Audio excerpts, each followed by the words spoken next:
Hi everyone, so today I'm going to be sharing a devotional on the verses from Matthew 6:19 through 21, and those verses say, "Do not store up for yourselves treasures on earth where moths and vermin destroy, and where thieves break in and steal, but store up for yourselves treasures in heaven where moths and vermin do not destroy, and where thieves do not break in and steal.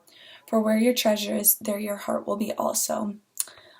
So basically what these verses are saying is that we as humans can be really prone to focus more on our earthly possessions and our tangible possessions rather than our relationships with Christ. But we as Christians know that everything of this earth is only temporary and that it can all be lost or broken or forgotten. It will all eventually fade away.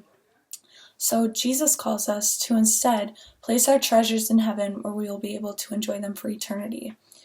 Basically, our earthly possessions, whether that be our money, time, control, or really anything that gives us greater satisfaction than God Himself, all of those things will only exist in this present life. But a relationship with Christ will bring us joy for all of eternity, and it's a treasure that cannot be broken or faded away. So, this verse has become really, really meaningful to me in light of our current situation globally. Right now it's kind of taking on a new meaning for me that I want to share with all of you. And so for me, the earthly treasure was not a tangible possession I had, but it was the control I thought I had. All of our plans are being canceled and all of our schedules are rearranged, and we're definitely not able to be living the same lives that we were just a few months ago. And for a while, at the beginning of this, that was something I really struggled with. And first of all, I just want to say that it's totally okay to be sad or upset about some of the changes that are happening. And I know for sure that some of you had to miss out on some really cool things, and your emotions are completely valid if you're feeling sad about that. For me, though, part of the reason that I was really struggling with losing out on all of the plans I had set in place was because of the control I thought I had, or me thinking that I was in control of my own life. And that was becoming an earthly treasure for me. That control was becoming an earthly treasure.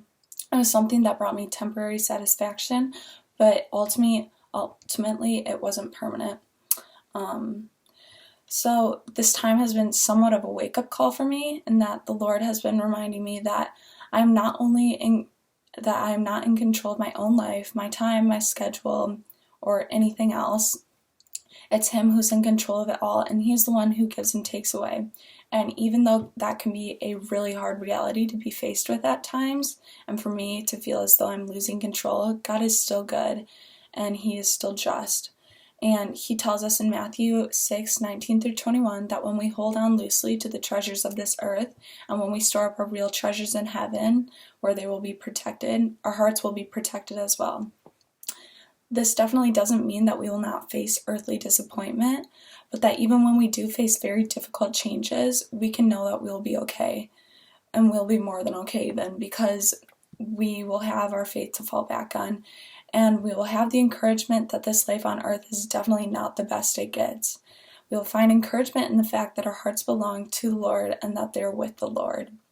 That He is good even when our circumstances are not, and that He is our source of true and eternal joy, and that nothing from this earth can give us joy like Him. So I just hope that this is a good reminder for all of us to be building into our faith and our relationship with Christ in this time where really we have no other distractions, and nothing that should be taken away from us spending time with the Lord, because the things of this earth are definitely prone to change, and they have changed, and they're going to keep on changing, but Christ never will, and He will never leave you or forsake you. So I hope you all have a good week. Thank you.